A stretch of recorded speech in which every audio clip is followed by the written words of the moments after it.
Hello everyone, hope you're doing well. In this video, I'm going to talk about multi-tenant organizations, right? So what are the scenarios, what are the capabilities and real world examples, how we can implement multi-tenant organizations, right? That's a part of Entra ID and you might have seen or you might have experienced as well how we can go ahead and do that and what are the different scenarios, what are the different requirements and what are the things that we can do when we have multi-tenant organization structure or why we need that to be in built, right? Or why do we want to be enabled for the organizations in first place, right? And that is going to be the one key to understand and navigate it further on the multi-tenant organizations within the Entra ID, right? So I'm going to take you through all those steps along with the scenarios and real-world examples.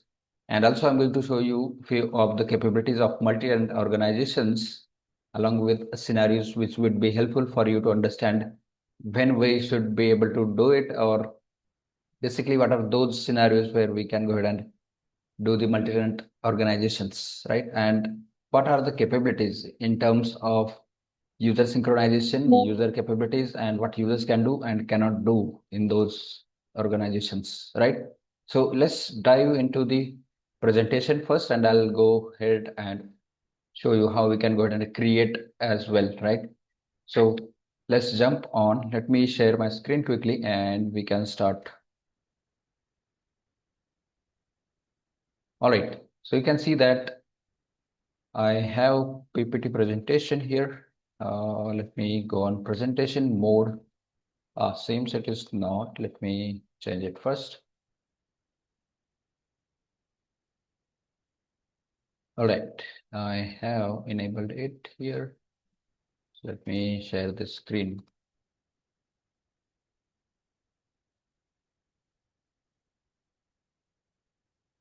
All right, you can see I'm going to walk you through all of these steps, including scenarios, capabilities, and real-world implementation examples as well, right? So let's jump on, right? So first, let's understand what is multi-tenant organization, right?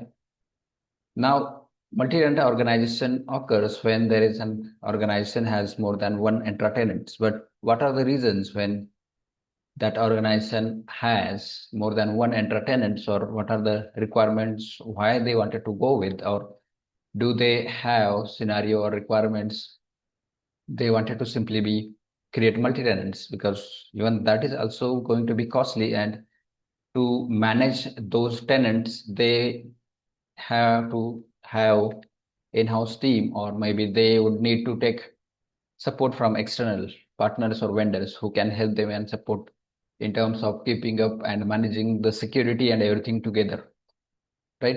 So here are the scenarios which are listed. You can see conglomerates, merits, right? Along with mergers and acquisitions, divestitures, multi-cloud, regional compliance, testing environment, and department created tenants, right? So out of this all, or out of these scenarios, you can see that first is something conglomerates where it, they have the same organization, but that organization wants to move ahead and they probably wanted to go ahead with a separate, or they have a big organization, right? And now they wanted to create a separate organizations for different regions or different organizations altogether or different locations. That way, they wanted to keep it separately and they wanted to manage it by synchronizing and setting it up with multi-tenant organization, right? The second is mergers and acquisitions. When there's a company or organization who are or who is going to merge with any of the organization, be it a small or medium company, then that's going to be merger with them and they are going to do the multi-tenant organization. Similarly, on the acquisition part as well, where there's a big company and they are going to acquire a small or medium or any other large company, then they are going to do their multi-tenant organizations, right? And all those scenarios and benefits would be there along with feature sets which multi-tenant organization provides, right? Along with divestiture In the divestiture, we have scenarios where big organization or any of the business unit is moving out of their parent organization and they are going to set up their own entity or own tenant, right? And they wanted to move out of that tenant. And to do that, they wanted to synchronize identities and everything together, but still they have the capabilities to collaborate and work with their parent organization as well, right? The next is multi-cloud, right? So multi-cloud is going to be something when there are again requirements similar to conglomerates where organization wants to be separate on different geolocations with their cloud capabilities because of multiple requirements, something like compliance, security, along with their local laws, right? So all those are the requirements, and that is why they wanted to stay separate, and then they wanted to run the same environment separately, but they have the capability for multi-tenant organization or implementation, right? And then regional compliance, that's going to be more of a compliance side where organization wants to stick to their regional laws, compliance, and requirements to be met as they are doing business in a particular area, and that country or that location has lot many rules where they need to follow, and organization has to comply with that requirements. The testing environment is just a test one where every organization can go ahead and do a lot many testing stuff where they can create or manage user identities, groups, applications, and all of that stuff over there. And departments, one is something is just for a specific department level where the parent organization has their one tenant, but still, if in case they wanted to go with a separate tenant for department where they wanted to focus on testing and all of that stuff, right? So that is why this is going to be created or required. Now, these are the scenarios you might see, okay, so which one is going to be the right one for me, right? So it totally depends on the organization's requirement. It is not a requirement, I would say. Instead, it is going to be something when organization is going to be either they wanted to do a merger with any company or organization, or the company is being acquired, or it's simply separating out from their parent organization, then let's say divestitures, right? Or it could be multi-cloud or regional compliance requirements or testing environments. So basic basis on requirements and needs is going to be the key to take it ahead and do the multi-tenant organizations. Next is how you can understand what is going to be available, right? Where Entra tenant has users, groups, policies, along with applications and resources, identity and access scopes, right? As Entra ID is going to be the IDP, which is identity provider across Microsoft 365 and Azure ecosystem, right? And that is why you will see all of this capability of the tenant, right? Then multi-tenant or multi-tenant challenges, right? So there are some of the issues you can say or challenges which disconnected systems. What does that mean is it really does not provide you the indirect connections. Instead, you need to do the manual onboarding and unlimited cross-tenant collaboration, right? It has not full collaboration capabilities, right? Because there are some of the capabilities which does not sync or synchronize. For example, groups or devices which does not synchronize from their one tenant to the another tenant, right? So that's with the limited scope tenant. Then there is a seamless cross-tenant experience where we would need to provide unified access and identity synchronizations, right? As I said, we can go ahead and synchronize the identities, right? But to do that, we have solutions like B2B and cross-tenant sync. So these are the two solutions which are provided by multi-tenant sync organization. For example, if we have unified access and identity synchronizations, and this is going to help us to reduce or solve that problem for us. So this is going to be the solution there. Here are some of the multi-tenant capabilities which you can see, including cross-tenant access settings along with B2B direct connects, B2B collaboration, cross-tenant synchronization, right? People search. That's also a kind of the way where we can enable user searching capability and the admin center support. That means there would be two organizations and both are integrated with each other. That means we would be able to simply do the people search and manage the respective tenants from their respective admin portals, basically.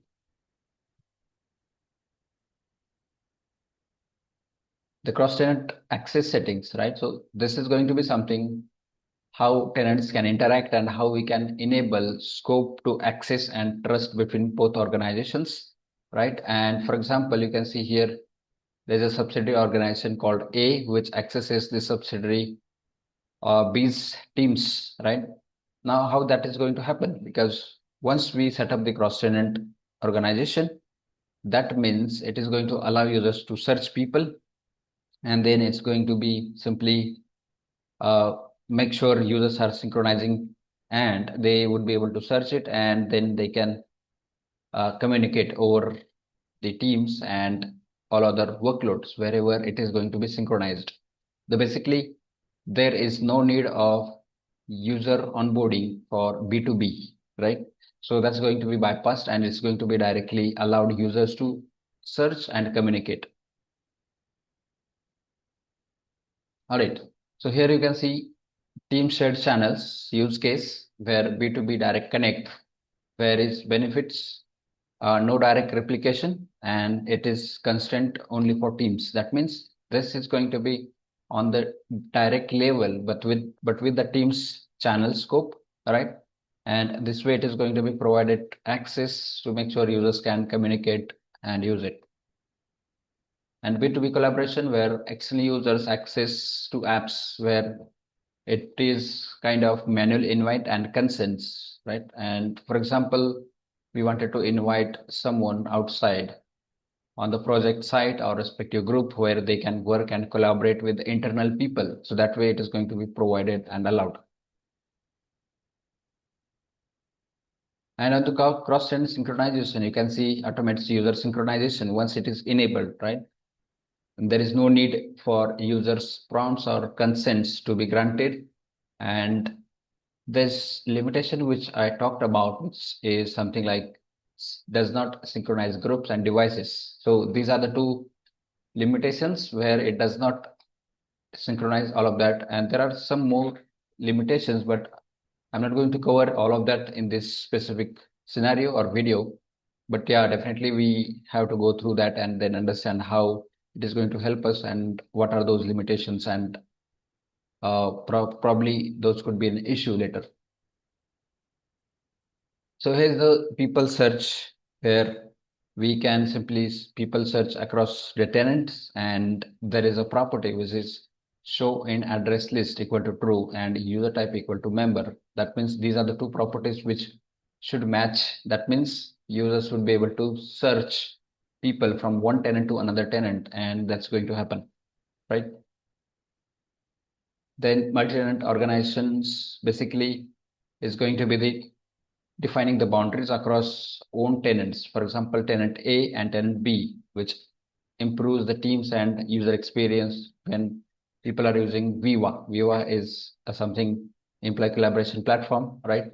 So that's something which is going to be also possible for users to collaborate and work on different things.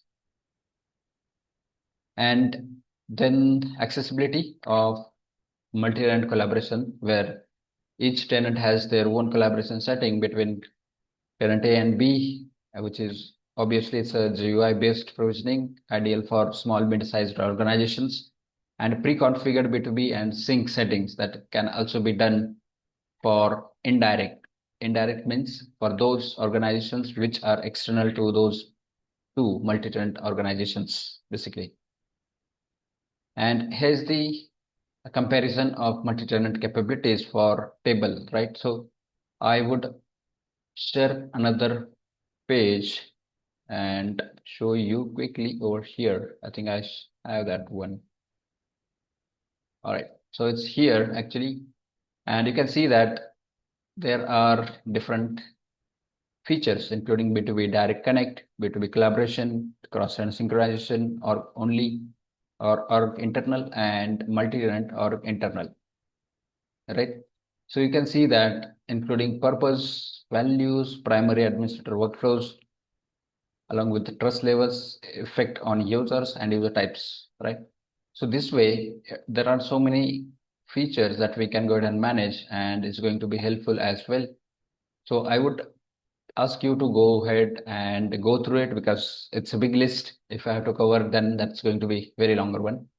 So yeah, this is also available in the documentation, and I didn't put that in the PPT presentation because that's too much and probably it's not going to cover everything. All right. And there are some of the features which are going to maximize the values of the current licensing capabilities as well, right? Because once we have the appropriate licenses, that means including enterprise use all those features to enable teams and 365 functionalities to improve on user experience and their capabilities to collaborate and work together, right? And there's no blocker basically, right? That is what we would look when there is a merger or acquisition or divestiture, or even if that is also not possible, then we have multi-tenant organizations that we would set up in any of those scenarios where we wanted to do it, right?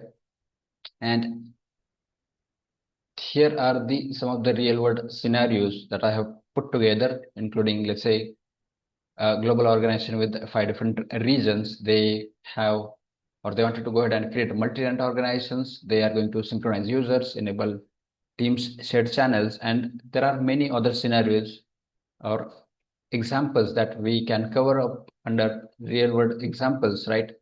And all of those would be helpful for each of those organizations, right? So that way it's going to be used and real time would be accessed for the organizations. And summary and recommendation is something is going to be using sync for seamless access along with direct connect for teams and management capabilities for both the tenants from admin portal, because as soon as we have required access levels, we would be able to go ahead and do that, right? So that is how it is going to be. And there are some of the resources which we can go ahead and know and learn, which I showed you in the this, I believe, yeah, over here. So this is something which can give you more details on it if in case you wanted to go ahead and learn and understand, right? So yeah, let's jump on to the demo. I will show you how we can go ahead and create one. All right. So let me do one thing. I think, yeah, it's visible. All right. So you can see that I'm on Entra admin portal. And if I have to go ahead and show you how we can create Entra cross-tenant, right? Or multi-tenant organization, basically.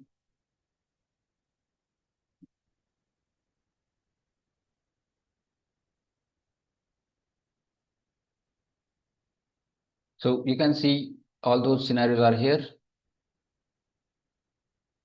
right? And so multi-tenant challenges, as I talked, tenant this one and primary tenant. So those all different tenants are coming together to the primary tenant, and from there it is being managed, right? And then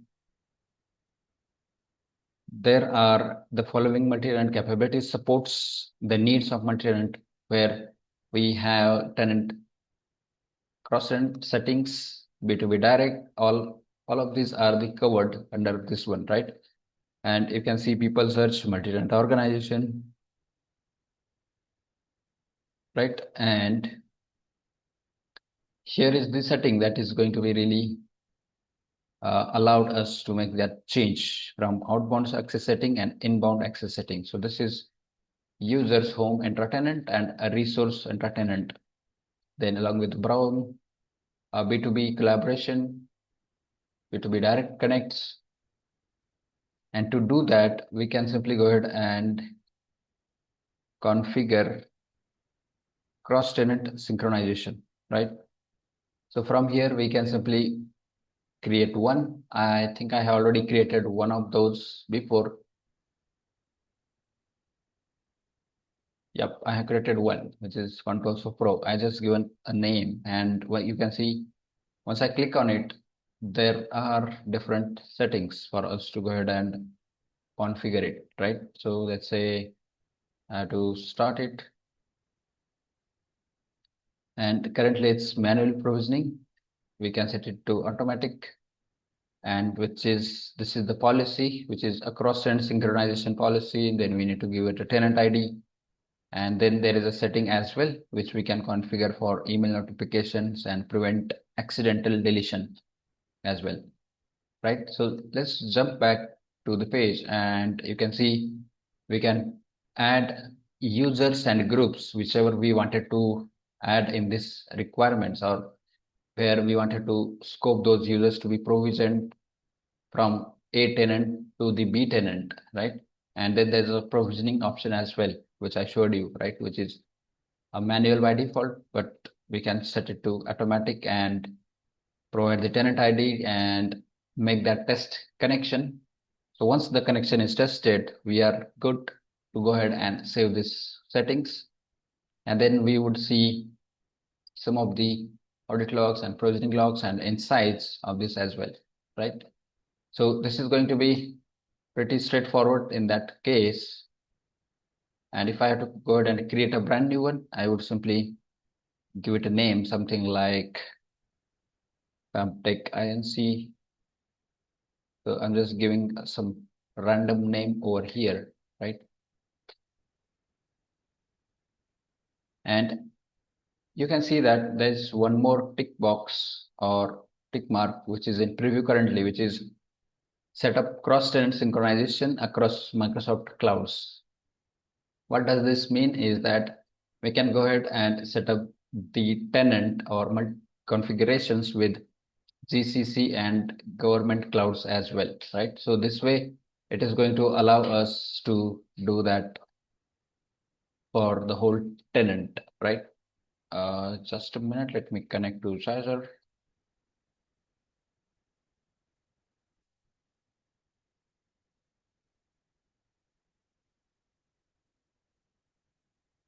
All right, it's connected. So this is the checkbox which we can go ahead and do that, right? But if we have to do that, that means we would need Entra ID suite license or Entra ID governance license to be able to configure this one, right? And that is needed at minimum. For now, I'm going to simply give that name and should be good to go ahead. Now you might say, okay, we have just given it a name, but how it is going to compare or validate whether this is a correct organization name, right? So this is going to be checked on a tenant ID, right? It's going to validate with the tenant ID, and basis on that, it's going to go ahead and make that connection between tenant A and B, right? So we don't really have to make any other changes, right? On the name level, right? So this name can be anything like whichever easy, or maybe we wanted to just understand what that name is. So that is why we can give it a name, and then we can configure it appropriately, whatever we wanted to set it up, right? So this is how we can go ahead and do that. And not only this one, but as I said, these are the different capabilities that this multi-tenant organization capabilities can help us and provide us so many requirements, and it's going to be helpful for all of those scenarios which I talked about over here, right? So yeah, that is what I wanted to show you and talk about, and hope you like it, hope you learned something new. Let me know in the comments if you have any questions, any doubts, anything that you wanted to know and learn. And don't forget to like this video, share it with your friends, people around you, and don't forget to subscribe to the channel as well, so that you get to see every new video and you will keep learning new things, right? So yeah, that's all for this video. Thanks for watching. Bye for now.